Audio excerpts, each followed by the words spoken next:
This is Beyond the Veil with Norman Meredith. Good morning, ladies and gentlemen. This is Norman again with another episode of Beyond the Veil, and my producer and co-host hiding in the background, Ed. Hello. How y'all doing today? We were a little late this week because Tuesday I had to work on the Boo Boo bus, and I thought I was going to do a show on Wednesday, but fate was mean to me. I worked all night, and then hoping to get off at 7 o'clock didn't happen because I had a last-minute call at 6:30 that dragged over till 10 o'clock because then I had to go to do another call. And the time you do all your paperwork and everything else, and the time I got home, it was 10, and I wasn't going to make 11 o'clock to do the show with Ed, so we canceled, and we're doing it today on Thursday.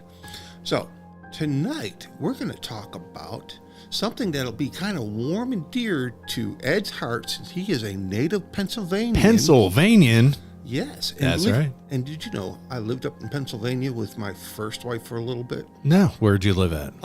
You know that town? big National Guard base outside of Harrisburg?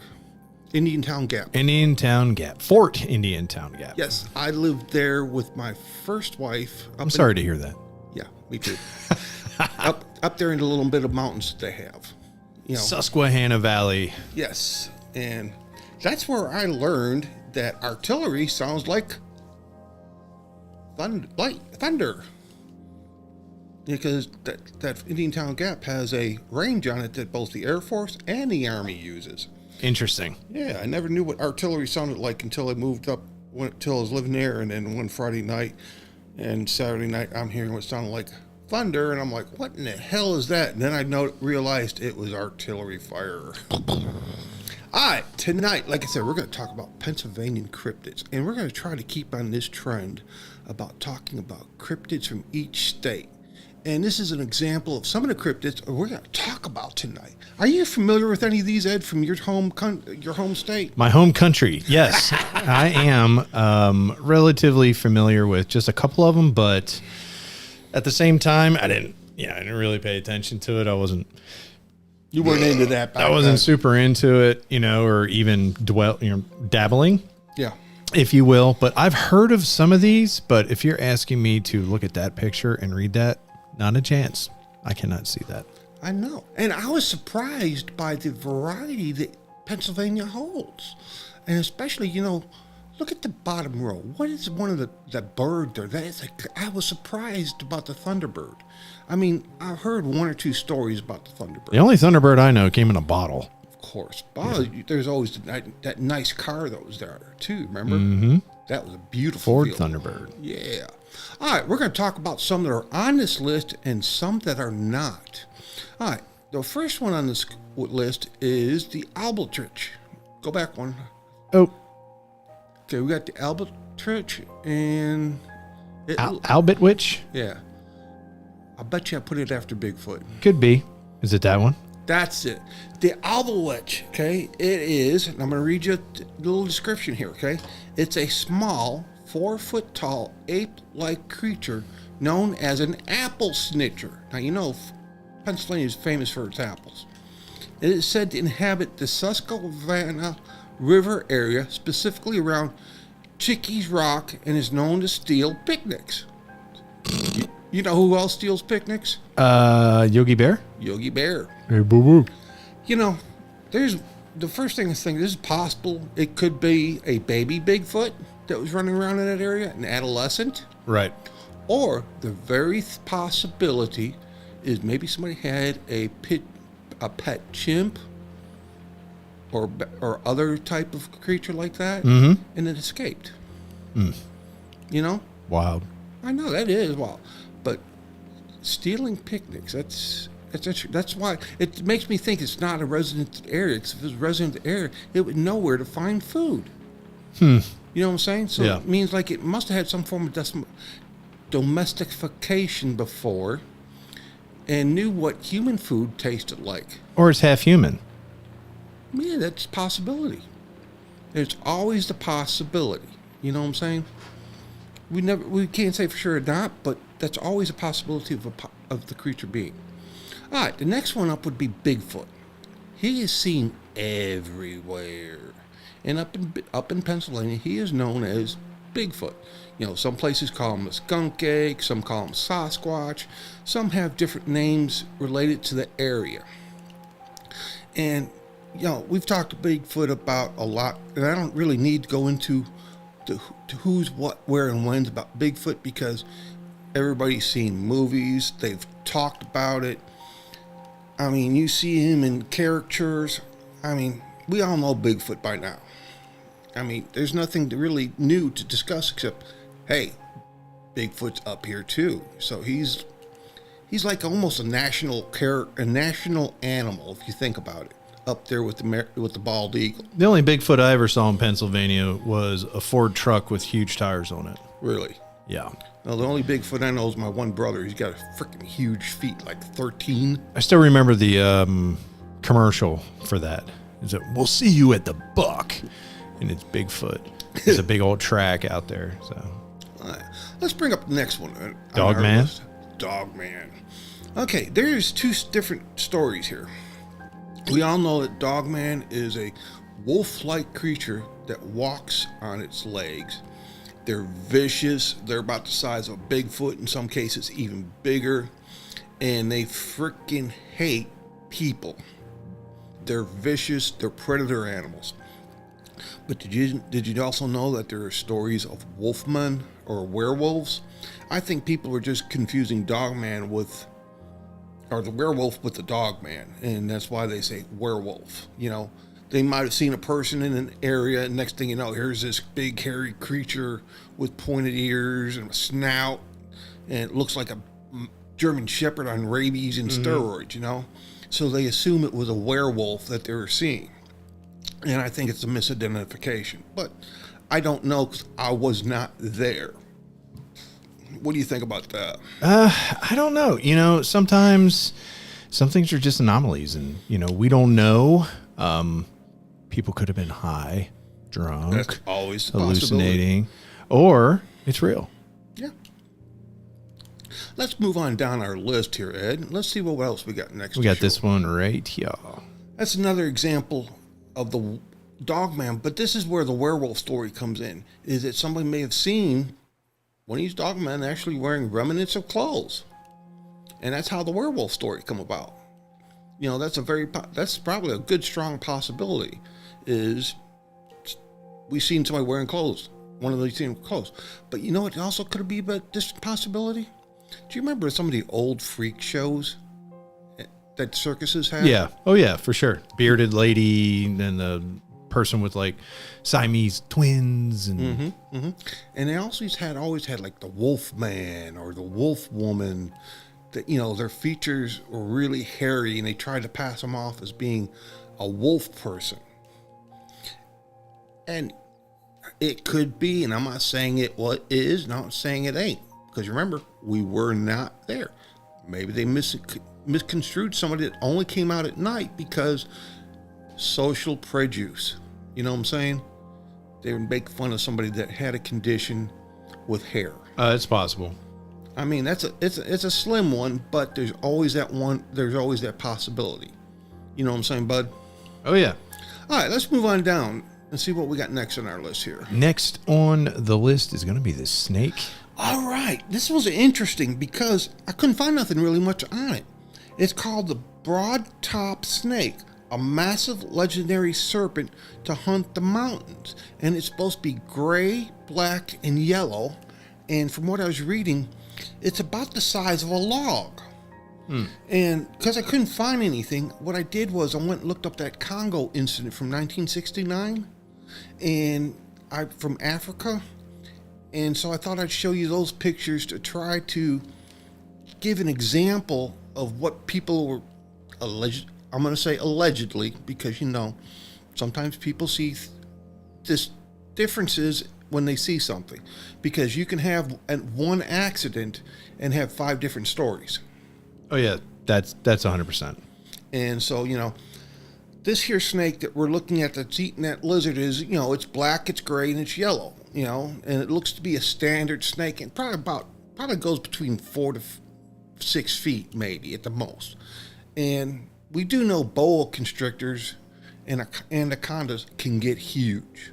Now, Ed, if you don't mind moving that good bean footage over one.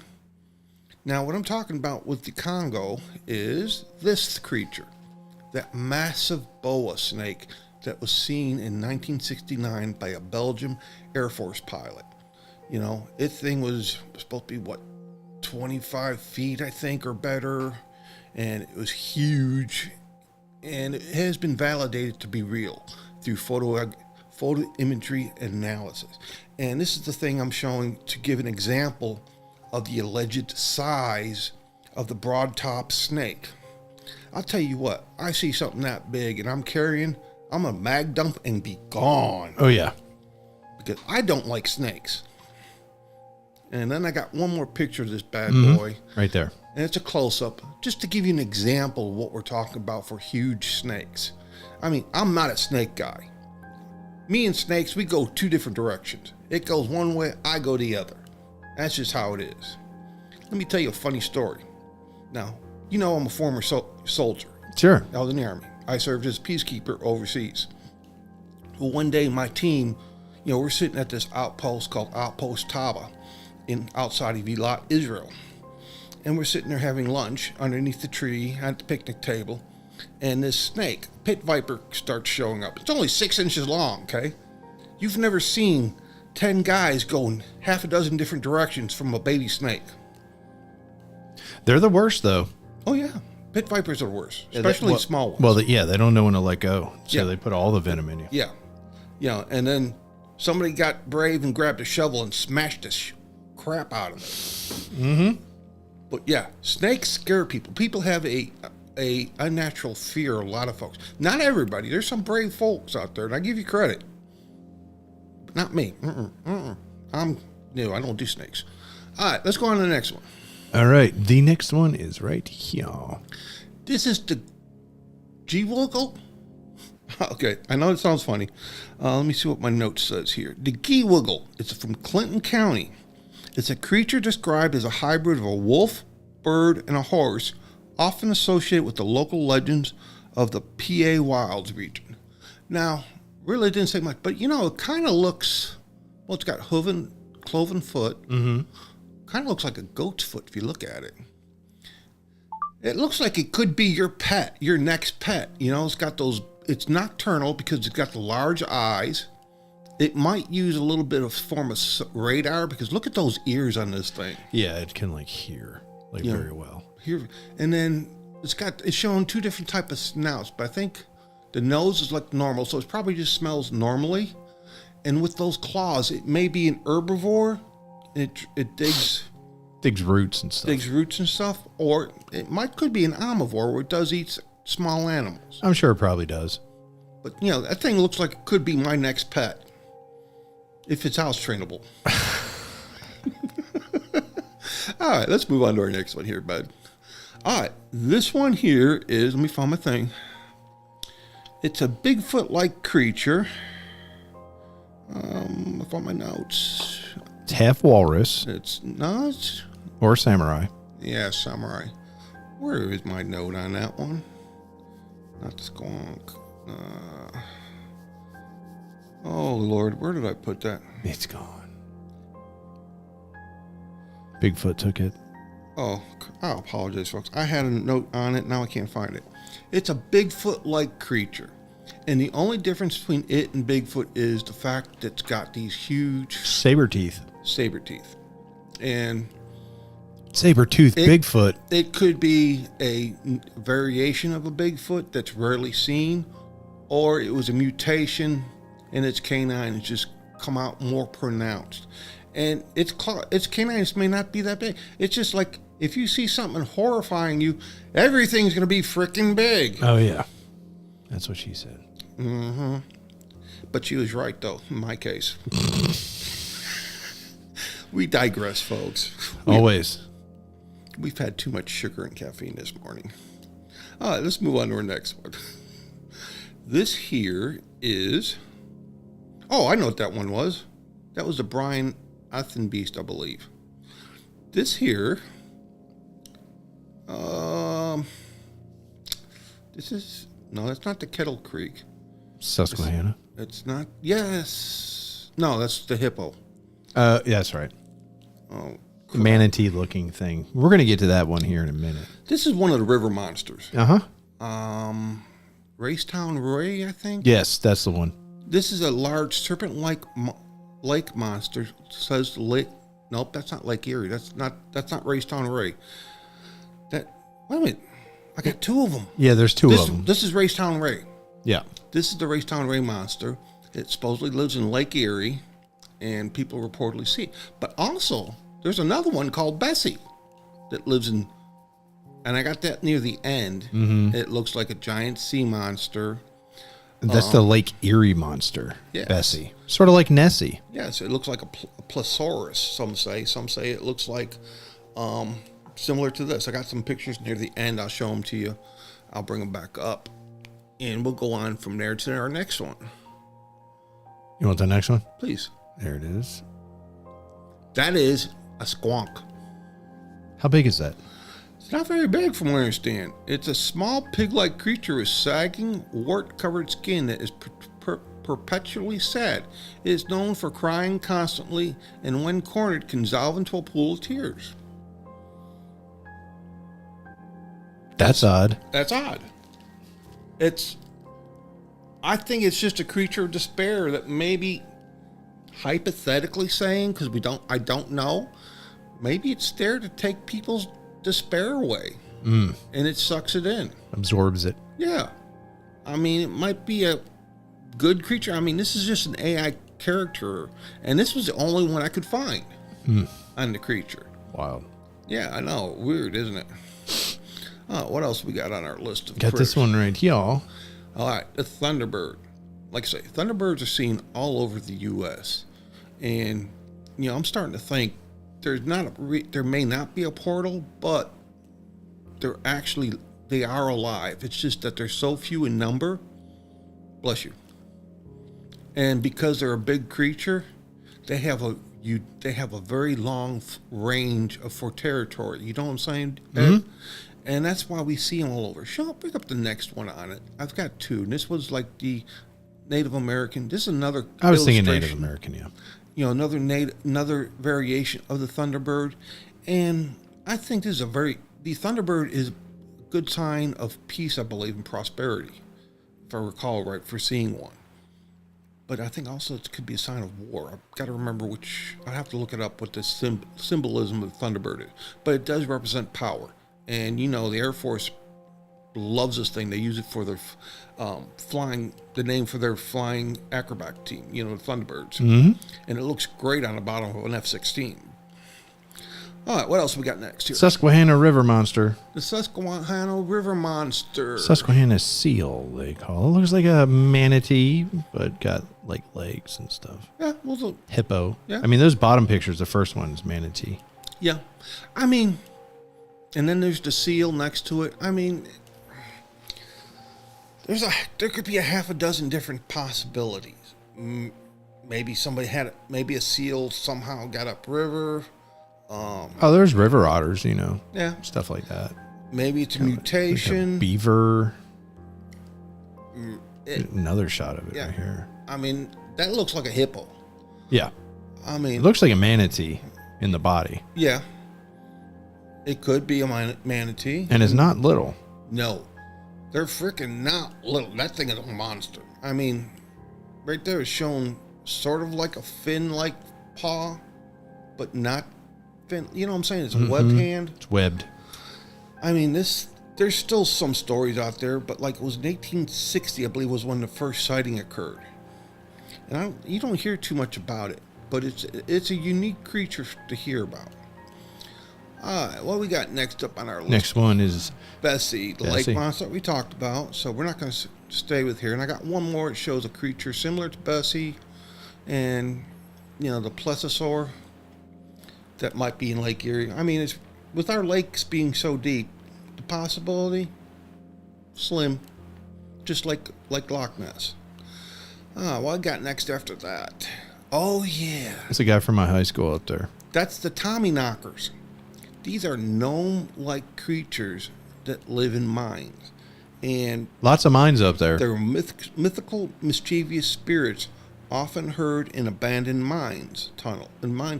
But some stories are that even the miners have seen them in tunnels while working underneath. You know, Pennsylvania is part of coal country. Oh, it's coal region for sure. And that they were seen, they look different. They're mischievous creatures, Mm-hmm. like gremlins. Yeah, kind of like leprechauns, man, but like on crack. And the Cornish miners from England were the first to encounter these guys. Now, Stephen King did a movie about Tommy Knockers, That's right. But it was about aliens, not things that lurked in the mine. But do I got anything after this? Okay, that's it. What is your thoughts about these PA cryptids tonight? Did you get a kick out of anything, learn anything from some of this stuff, Ed? Yeah, that little snail-looking thing is weird. Little pig. The squonk? Yeah, I kind of like that, but I like the Gewoggy myself. I mean, that was... It could be a possible pet in the future if it could be house-trained. You know what I'm saying? Mm-hmm. That's a possible That's a possible pet for the future. All right, folks, we're going to sign off tonight with this episode, and we're going to do a bonus episode for Saturday where Obama speaks about, get this, aliens. Yeah, I got a small clip on that, and Ed and I are going to have a little round open talk about Obama's admission and what Trump and Secretary of War Pete Hegseth have come out and said. So that's going to be our episode for Saturday. Thank you, folks. Have a great day. Come back and see us again. We all love you.